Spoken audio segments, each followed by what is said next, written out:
Good day, Dr. Muhammad. This is the presentation for ETL 103 Professional Practice in Interpreting Project 1. My name is Kathy Gokai.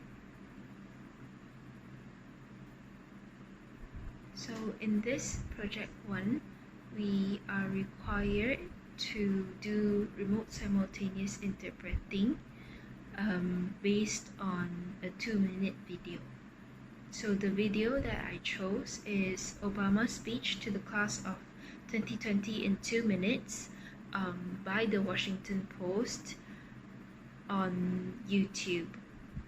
The source language of the chosen video is English, and the target language, the language that I rendered into orally, is Malay language. Moving on, before we start, I would like to briefly talk about what is interpreting. So interpreting, based on Cerezo 2014, can be defined as rendering the meaning of a text from a source language to a target language in the oral modality, whether spoken or signed. According to the official website of the Department of Communities and Justice, NSW, the role of an interpreter is to bridge the communication gap between two or more parties who do not speak the same language. Therefore, to aid the issue of the language barrier and cultural barrier during communication between humans, professional interpreters are needed. However, to become a professional interpreter, one must first understand the various types of interpreting and then acquire the skills as well as accumulate practical and theoretical experience by practicing relentlessly.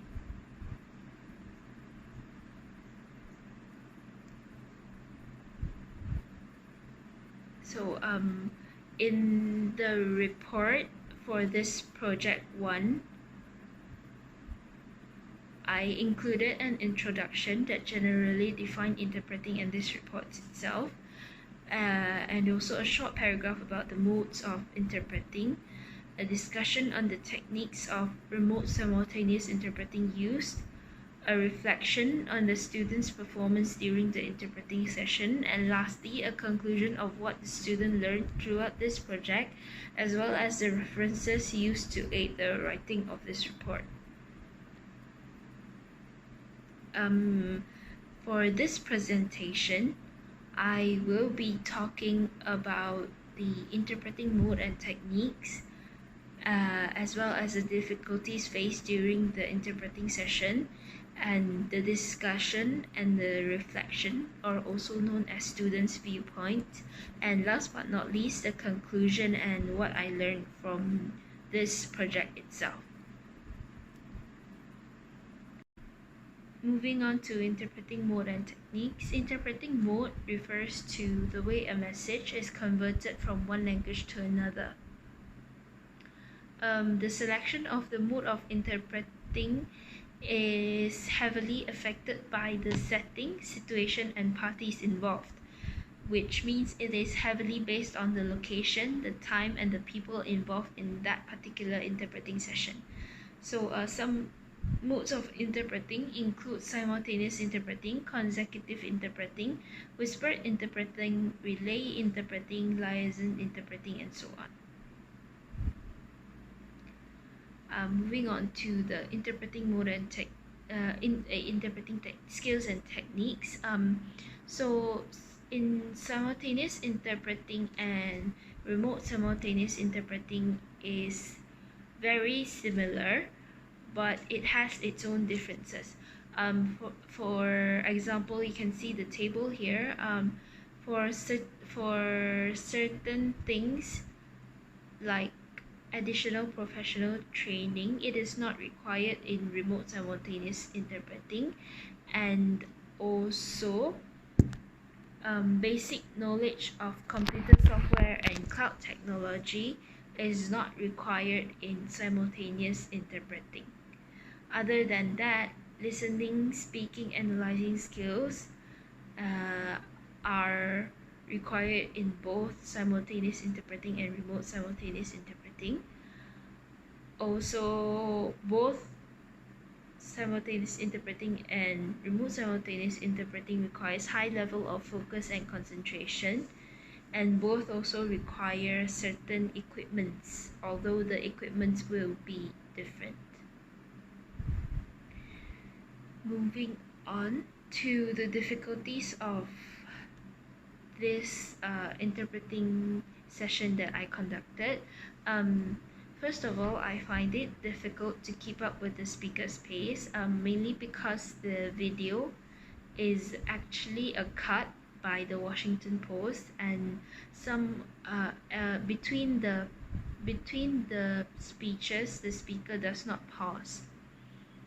Other than that, I find it difficult to pronounce certain words in the target language, and I stutter sometimes because I'm not very familiar and I don't often use the target language. Lastly, it is the sentence structure. Some of them is weird because I don't get the time to rephrase. I just directly translate as much as I can, as quickly as I can. And then discussion and reflection, which is also students' viewpoint. For me, I think that I did well enough, but I still have room for some improvements. For example, I still need to improve on the grammar of my target language, which is Malay. But I am good in vocabulary wise, which means I am well versed and I can translate certain words. Fourth is that I am familiar with the speaker's accent, which is American accent. And then last but not least, I tried my best to retain the meaning of the speaker's original message. In conclusion,